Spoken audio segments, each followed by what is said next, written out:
Hi friends, ಇವತ್ತಿನ ವಿಡಿಯೋದಲ್ಲಿ ನಾವು ಪಿ ಎಮ್ ಕಿಸಾನ್ ಸಮ್ಮಾನ್ ನಿಧಿ ಯೋಜನೆಯ 19ನೇ ಕಂತಿನ ಹಣ ಬರಲು ಈ ಒಂದು ಕೆಲಸವನ್ನು ನೀವು ಮಾಡಿದ್ದೀರಾ. ಅಂದರೆ NPCAಯಲ್ಲಿ ಆಧಾರ್ ಕಾರ್ಡನ್ನು ಲಿಂಕ್ ಮಾಡಿದ್ದೀರಾ? ಇಲ್ಲವೆಂದಾದರೆ ಈ ಕೆಲಸವನ್ನು ಮೊದಲು ಮಾಡಿ. ಅದರ ಬಗ್ಗೆ ಇವತ್ತಿನ ವಿಡಿಯೋದಲ್ಲಿ ನಾನು ಸಂಪೂರ್ಣವಾದ ವಿವರವನ್ನು ಕೊಡಲಿದ್ದೇನೆ. ಅದು ಮಾಡದಿದ್ದರೆ ಏನಾಗುತ್ತದೆ, ಯಾವ ತೊಂದರೆ ಮುಂದೆ ನೀವು ಅನುಭವಿಸಬೇಕಾಗುತ್ತದೆ ಎಂಬುದರ ಬಗ್ಗೆ ಇವತ್ತಿನ ವಿಡಿಯೋ ಮಾಡೋಣ. ಅದಕ್ಕಿಂತ ಮೊದಲು ಯಾರ್ಯಾರು ಸಬ್ಸ್ಕ್ರೈಬ್ ಮಾಡ್ಕೊಂಡಿಲ್ಲ ಅವ್ರು ದಯವಿಟ್ಟು ಸಬ್ಸ್ಕ್ರೈಬ್ ಮಾಡ್ಕೊಳ್ಳಿ. ಹಾಗೆ ವಿಡಿಯೋ ಇಷ್ಟವಾದರೆ ಪ್ಲೀಸ್ ಲೈಕ್ ಕೂಡ ಮಾಡಿ ಫ್ರೆಂಡ್ಸ್. ಹಾಗೆ ಇದುವರೆಗೆ ಯಾರ್ಯಾರು ಸಬ್ಸ್ಕ್ರೈಬ್ ಮಾಡಿದ್ದೀರಾ ಅವರಿಗೆ ತುಂಬ ಹೃದಯದ ಧನ್ಯವಾದಗಳನ್ನು ಅರ್ಪಿಸ್ತಾ ಇದ್ದೇನೆ. ಹಾಗೆ ನಮ್ಮ ವಿಡಿಯೋಗಳಿಗೆ ಯಾರ್ಯಾರು ಲೈಕ್ ಕೊಡ್ತಾ ಇದ್ದೀರಾ ಮತ್ತು ತುಂಬ ಸಪೋರ್ಟ್ ಮಾಡ್ತಾ ಇದ್ದೀರಾ, ನಮ್ಮ ವಿಡಿಯೋಗಳು ಇನ್ನೊಬ್ಬರಿಗೆ, ನಿಮ್ಮ ಫ್ರೆಂಡ್ಸಿಗೆ, ಫ್ಯಾಮಿಲಿಗೆ ಶೇರ್ ಮಾಡ್ತಾ ಇದ್ದೀರಾ, ಅವರಿಗೂ ಕೂಡ ತುಂಬ ಹೃದಯದ ಧನ್ಯವಾದಗಳನ್ನು ಅರ್ಪಿಸುತ್ತಾ ಈ ವಿಡಿಯೋವನ್ನು ಶುರು ಮಾಡೋಣ ಬನ್ನಿ. ಹೌದು ಫ್ರೆಂಡ್ಸ್, ಈ 19 ಪಿ ಎಮ್ ಕಿಸಾನ್ ಸಮ್ಮಾನ್ ನಿಧಿಯ ಯೋಜನೆಯ 19ನೇ ಕಂತಿನಲ್ಲಿ ತುಂಬ ಸ್ಟ್ರಿಕ್ಟ್ ರೂಲ್ಸನ್ನು ತಂದಿದ್ದಾರೆ ಅಂತ ನಾನು ನಿನ್ನೆ ವಿಡಿಯೋದಲ್ಲಿ ಹೇಳಿದ್ದೆ. ಅದೇ ರೀತಿ ಇವತ್ತು ಕೂಡ ಒಂದು ಅಪ್ಡೇಟ್ ಬಂದಿದೆ. ಅಂದರೆ NPCAಯಲ್ಲಿ ನೀವು ಆಧಾರ್ ಕಾರ್ಡನ್ನು ಲಿಂಕ್ ಮಾಡಬೇಕಾಗುತ್ತದೆ. ಅಂದರೆ ಒಂದು ಬ್ಯಾಂಕಿನಿಂದ ಇನ್ನೊಂದು ಬ್ಯಾಂಕಿಗೆ ಇಮ್ಮಿಡಿಯೇಟಾಗಿ ಈ ಹಣವು ಟ್ರಾನ್ಸ್ಫರ್ ಆಗಲು DBT ಮುಖಾಂತರ, ಡೈರೆಕ್ಟ್ ಮನಿ ಟ್ರಾನ್ಸ್ಫರ್, ಇದರ ಮುಖಾಂತರ ನಿಮಗೆ ಹಣವು ಸಿಗಬೇಕಾದರೆ ಈ ಕೆಲಸವನ್ನು ಕಡ್ಡಾಯವಾಗಿ ಮಾಡಲೇಬೇಕು. ಅಂದರೆ ಆಧಾರ್ ಸೀಡಿಂಗ್ ಅಂತ ಹೇಳ್ತಾರೆ. ಇದನ್ನು ಕೆಲವರು ಮಾಡಿರಲ್ಲ, ಅಂದರೆ ಕೆಲವರು ಮಾಡಿರ್ಬೋದು, ಅದು ಕೂಡ ಅಪ್ಡೇಟ್ ಆಗಿರಲ್ಲ. ಅದು ಒಮ್ಮೊಮ್ಮೆ ಒಂದೊಂದು CS ಸೆಂಟರಲ್ಲಿ ಇರ್ಬೋದು ಅಥವಾ ಬೇರೆಲ್ಲಾದರೂ ನೀವು ಮಾಡಿರ್ತೀರಿ, ಆದರೆ ಕೆಲವು ಬ್ಯಾಂಕಲ್ಲಿ ಕೂಡ ಮಾಡಿರ್ತೀರಿ, ಆದರೆ ಇದು ಅಪ್ಡೇಟ್ ಆಗಿರಲ್ಲ. ಅದಕ್ಕೆ ನೀವು ಮನೆಯಲ್ಲೇ ಕೂತು ನಿಮ್ಮ ಈ ಒಂದು ಆಧಾರ್ ಸೀಡಿಂಗನ್ನು ನಿಮ್ಮ ಮೊಬೈಲ್ನಿಂದಲೇ ಮಾಡ್ಬೋದು. ಆ ಒಂದು ವಿಧಾನವನ್ನು ನಾನು ಇವತ್ತಿನ ವಿಡಿಯೋದಲ್ಲಿ ನಿಮಗೆ ತಿಳಿಸಿಕೊಡಲಿದ್ದೇನೆ. ಬನ್ನಿ ಹಾಗಾದರೆ ನಾವು ನೋಡೋಣ ಯಾವ ಥರ ಮಾಡೋದಂತ. ನೀವು ಈಗಾಗಲೇ ಹಲವಾರು ಮನಿ ಟ್ರಾನ್ಸ್ಫರನ್ನು ಮಾಡಿರ್ತೀರಿ. ಅಂದರೆ ನಮ್ಮ ಆಧಾರ್ ಕಾರ್ಡ್ ಆಲ್ರೆಡಿ ಲಿಂಕ್ ಆಗಿದೆ ಅಲ್ವಾ, ಇನ್ನೇನು ನೀವು ಹೊಸದಾಗಿ ಹೇಳ್ತಾ ಇದ್ದೀರಾ ಎಂದು ನೀವು ಕೇಳ್ಬೋದು.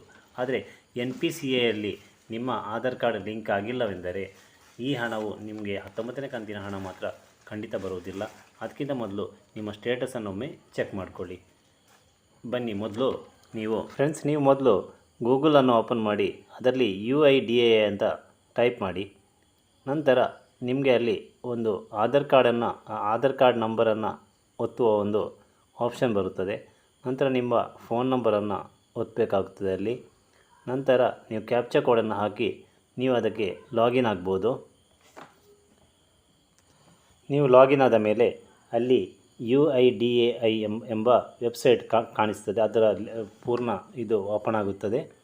ನಂತರ ನೀವು ಅದನ್ನು ಸ್ಕ್ರಾಲ್ ಡೌನ್ ಮಾಡಿಕೊಂಡು ಮೇಲೆ ಹೋದಾಗ ಅಲ್ಲಿ ಆಧಾರ್ ಸೀಡಿಂಗ್ ಸ್ಟೇಟಸ್ ಎಂದು, ಬ್ಯಾಂಕ್ ಆಧಾರ್ ಸೀಡಿಂಗ್ ಸ್ಟೇಟಸ್ ಎಂದು ಅಲ್ಲಿ ಇರುತ್ತದೆ. ಅದನ್ನು ನೀವು ಒತ್ತಬೇಕಾಗುತ್ತದೆ.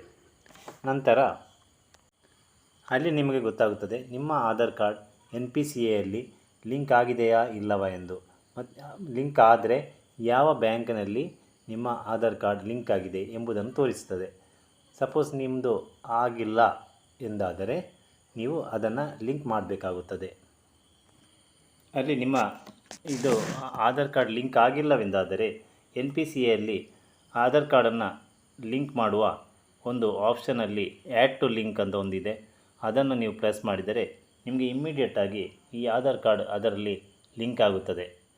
ಅದು ಈಗ ತುಂಬ ಅರ್ಜೆಂಟಲ್ಲಿ ಅದು ಆಗುತ್ತದೆ. ಅದು ಈಗ ಸರ್ಕಾರವೇ ಈ ಒಂದು ರೂಲ್ಸನ್ನು ತಂದ ಕಾರಣ ಆದಷ್ಟು ಬೇಗ ಇದು ಆಗುತ್ತದೆ. ಆ ಸೈಟ್ ಈಗ ಓಪನ್ ಆಗಿದೆ. ಅದನ್ನು ನೀವು ಈಗ ಮಾಡ್ಬೋದು.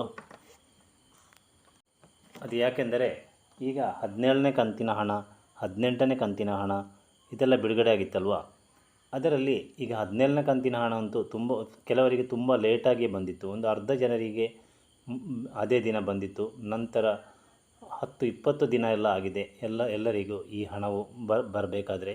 18ನೇ ಕಂತಲ್ಲೂ ಕೂಡ ಹಾಗೆ ಒಂದು 80% ಜನರಿಗೆ ಅವತ್ತೇ ಆಗಿತ್ತು. ಬಾಕಿ ಇದ್ದ ಜನರಿಗೆ ಸ್ವಲ್ಪ ಜನವೇ ಈ ಹಣವನ್ನು ತೆಗೆದುಕೊಂಡಿದ್ದಾರೆ. ಅದಕ್ಕೆ ಸ್ವಲ್ಪ ಟೈಮ್ ಬೇಕಾಗಿತ್ತು. ಆದ್ದರಿಂದ ಈ ಸಲ ಈ 19ನೇ ಕಂತಿನ ಹಣ ಹೀಗೆ ಆಗಬಾರ್ದೆಂದು ಬ್ಯಾಂಕ್ ಟು ಬ್ಯಾಂಕ್ ಇಮ್ಮಿಡಿಯೇಟಾಗಿ ಈ ಕ್ಯಾಶ್ ಕ್ರೆಡಿಟ್ ಆಗಬೇಕೆಂದು ಇವರು ಈ ಥರದ ಒಂದು ಹೊಸ ರೂಲ್ಸನ್ನು ತಂದಿದ್ದಾರೆ. ಅದನ್ನು ಎಲ್ಲರೂ ಒಮ್ಮೆ ತಮ್ಮ ಸ್ಟೇಟಸನ್ನು ಚೆಕ್ ಮಾಡಬೇಕಾಗುತ್ತದೆ. ಅದಕ್ಕಾಗಿ ನೀವು ಬ್ಯಾಂಕಿಗೆ ಹೋಗುವುದರಿಂದ ಬದಲು ನೀವೊಂದು ಮನೆಯಲ್ಲೇ ಕುಳಿತು ಇದನ್ನೊಮ್ಮೆ ಚೆಕ್ ಮಾಡಿ ತಮ್ಮದು NPCಯಲ್ಲಿ ಲಿಂಕ್ ಆಗಿದೆಯಾ ಇಲ್ಲವೆಂದು ಮೊದಲು ಚೆಕ್ ಮಾಡಿ, ಆಮೇಲೆ ನೀವು ಹತ್ತಿರದ CSC ಸೆಂಟ್ರಿಗೆ ಹೋಗಿ ಅದನ್ನು ನೀವು NPCಯಲ್ಲಿ ಲಿಂಕ್ ಮಾಡಿದರೆ ತುಂಬ ಉತ್ತಮ. ನಿಮಗೆ ಇಮ್ಮಿಡಿಯೇಟಾಗಿ ಕ್ಯಾಶ್ ಬರ್ಬೋದು. ಆಮೇಲೆ ಈ KYCಯನ್ನು ಕೂಡ ಕಡ್ಡಾಯವಾಗಿ ನೋಡ್ತಾರೆ. ಅದನ್ನು ಕೂಡ ನೀವು ಸರಿಯಾಗಿ ಇಟ್ಕೊಳ್ಬೇಕು. ಇದು ಈಗ ಹೇಳಿದ್ದು NPCಯಲ್ಲಿ ಆ್ಯಕ್ಟಿವ್ ಅಂತ ಕಾಣಿಸಬೇಕು. ಅದನ್ನು ಕೂಡ ನೀವು ಕ್ಲಿಯರಾಗಿ ಇಟ್ಕೊಳ್ಬೇಕಾಗುತ್ತದೆ. ಮತ್ತು ನಿಮ್ಮ ಜಮೀನಿನ ಸ್ಟೇಟಸ್, ಜಮೀನಿನ ಎಲ್ಲ ಪೇಪರ್ಗಳನ್ನು ನಾನು ನಿನ್ನೆ ವಿಡಿಯೋದಲ್ಲಿ ಹೇಳಿದ್ದ ಹಾಗೆ ನೀವೆಲ್ಲ ಅದನ್ನು ಕೂಡ ರೆಡಿ ಮಾಡಿ ಇಟ್ಟುಕೊಳ್ಳಬೇಕಾಗುತ್ತದೆ. ಎಲ್ಲವನ್ನು ಒಂದು ಪರ್ಫೆಕ್ಟಾಗಿ ನೀವು ಮಾಡಿ ಇಟ್ಟುಕೊಂಡರೆ ನಿಮ್ಮ 19ನೇ ಕಂತಿನ ಹಣ ನಿಮ್ಮ ಅಕೌಂಟಿಗೆ ಇಮ್ಮಿಡಿಯೇಟಾಗಿ ಸೇರುತ್ತದೆ. ಈ 19ನೇ ಕಂತಿನ ಹಣದಲ್ಲಿ ತುಂಬ ಹೊಸ ರಿಜಿಸ್ಟ್ರೇಷನ್ ಕೂಡ ಆಗಿದೆ ಅಂತೆ PM ಕಿಸಾನ್ ಸಮ್ಮಾನ್ ನಿಧಿಯದ್ದು. ಅದಲ್ಲದೆ ಈಗ ಹಳೆ ಮೊದಲು ಯಾರೀಗ ಮೊನ್ನೆ 9.4 ಕೋಟಿ ಜನರಿಗೆ ಈ ಹಣವು ಸೆಂಡಾಗಿತ್ತಲ್ವ, ಅದರಿಂದ ಇನ್ನೂ ಕೂಡ ಕಡಿಮೆಯಾಗುವ ಸಾಧ್ಯತೆ ಇದೆ ಈ ಸಲ 19ನೇ ಕಂತಿಗೆ. ಅಂದರೆ ಹಳೆಯವರು, ಹೊಸಬರು ಆ್ಯಡ್ ಆಗಿದ್ದಾರೆ, ಅಲ್ಲಿಂದ ಮತ್ತೆ ಅದು ಕರೆಕ್ಟಾಗಿ ಬರುತ್ತದೆ, ಹೊಸ ಬರೋದು. ಈ ಹಳೆಯವರಲ್ಲಿ ಇನ್ನೂ ಕೂಡ ಸ್ವಲ್ಪ ಜನರದ್ದು ಕಟ್ಟಾಗುವ ಚಾನ್ಸಸ್ ಇದೆಯಂತೆ. ಈ ಸಲ ಫೆಬ್ರವರಿಯಲ್ಲೇ ಈ ಹಣವು ಬಿಡುಗಡೆಯಾಗಲಿದೆ. ಅದು ಕೂಡ 3,000 ಈ ಸಲ ಸಿಗುವ ಸಾಧ್ಯತೆ ಇದೆ ಎಂದು ಮೂಲಗಳು ತಿಳಿಸ್ತಾನೆ ಇವೆ. ಸರ್ಕಾರದ ಅಧಿಕೃತ ಮಾಹಿತಿ ಇದುವರೆಗೆ ಕರೆಕ್ಟಾಗಿ ಬರಲಿಲ್ಲ, ಆದರೂ ಕೂಡ 3,000 ಬರುತ್ತದೆಯಂತೆ. ಕಳೆದ ಬಜೆಟಲ್ಲಿ ಹೇಳಿದರಲ್ವ, ಆ ಬಜೆಟ್ನ ಬಿಲ್ ಪಾಸ್ ಆದರೆ ಈ ಸಲ 3,000 ನಮ್ಮ ಕಿಸಾನ್ ಅಭ್ಯರ್ಥಿಗಳಿಗೆ, ಫಲಾನುಭವಿಗಳಿಗೆ ಸಿಗುವ ಸಾಧ್ಯತೆ ಇದೆ. ಈ ಸಲದ ಇವೆಂಟನ್ನು ಎಲ್ಲಿ ಇಡುತ್ತಾರೆಂದು ಇದುವರೆಗೆ ಅಧಿಕೃತವಾಗಿ ಮಾಹಿತಿ ಬಂದಿಲ್ಲ. ಅದು ಕೂಡ ಮೋದಿಯವರೇ ಇದನ್ನು ರಿಮೋಟನ್ನು ಒತ್ತಿ ಬಿಡುಗಡೆ ಮಾಡಬಹುದು. ಆದರೆ ಎಲ್ಲಿ ಯಾವ ರಾಜ್ಯದಲ್ಲಿ ಇಡುತ್ತಾರೆ ಅದು ಇವರು ಇನ್ನೂ ಪಬ್ಲಿಷ್ ಮಾಡಿಲ್ಲ. ಅಂದರೆ ತುಂಬ ದಿನ ಇದೆ ಅಲ್ವ, ಇನ್ನೂ ಕೂಡ ಬಾಕಿ ಇದೆ ಫೆಬ್ರವರಿ ತಿಂಗಳಿಗೆ. ಆದಷ್ಟು ಬೇಗನೆ ಅದನ್ನು ಕೂಡ ಇವರು ಪಬ್ಲಿಷ್ ಮಾಡ್ಬೋದು. ಎಲ್ಲರೂ ಕಾಯೋಣ. ಅದಕ್ಕಿಂತ ಮೊದಲು ನೀವು ಎಲ್ಲರೂ ಕೂಡ ಇದನ್ನೊಮ್ಮೆ ನಿಮ್ಮ ಸ್ಟೇಟಸನ್ನೊಮ್ಮೆ ಚೆಕ್ ಮಾಡಿ ಯಾವ ಫಾಲ್ಟ್ ಇದೆ ಅದನ್ನು ನೀವು ಸರಿಪಡಿಸಿ ಇಟ್ಟುಕೊಳ್ಳಿ, ಆಯಿತಾ? ಬನ್ನಿ ಹಾಗಾದರೆ ನಾವು ಈ ವಿಡಿಯೋವನ್ನು ಇಲ್ಲಿಗೆ ಮುಗಿಸೋಣ. ಇದುವರೆಗೆ ಯಾರ್ಯಾರು ಸಬ್ಸ್ಕ್ರೈಬ್ ಮಾಡ್ಕೊಂಡಿಲ್ಲ ನಾವು ದಯವಿಟ್ಟು ಸಬ್ಸ್ಕ್ರೈಬ್ ಮಾಡ್ಕೊಳ್ಳಿ. ಹಾಗೆ ವಿಡಿಯೋ ಇಷ್ಟವಾದರೆ ಪ್ಲೀಸ್ ಲೈಕ್ ಕೂಡ ಮಾಡಿ ಫ್ರೆಂಡ್ಸ್. ಮತ್ತು ನಮ್ಮ ಚಾನಲ್ಗೆ ಯಾರ್ಯಾರು ತುಂಬ ಸಪೋರ್ಟ್ ಮಾಡ್ತಾ ಇದ್ದೀರಾ, ಮತ್ತು ಈ ವಿಡಿಯೋಗಳಿಗೆ ಯಾರ್ಯಾರು ಲೈಕ್ ಕೊಡ್ತಾ ಇದ್ದೀರಾ ಅವರಿಗೆ ನಮ್ಮ ತುಂಬ ಹೃದಯದ ಧನ್ಯವಾದಗಳನ್ನು ಮತ್ತೊಮ್ಮೆ ನಾನು ಅರ್ಪಿಸ್ತಾ ಇದ್ದೇನೆ. ಬನ್ನಿ ಹಾಗಾದರೆ ಈ ವಿಡಿಯೋವನ್ನು ಕೊನೆಗೊಳಿಸೋಣ. Thank you, bye, see you.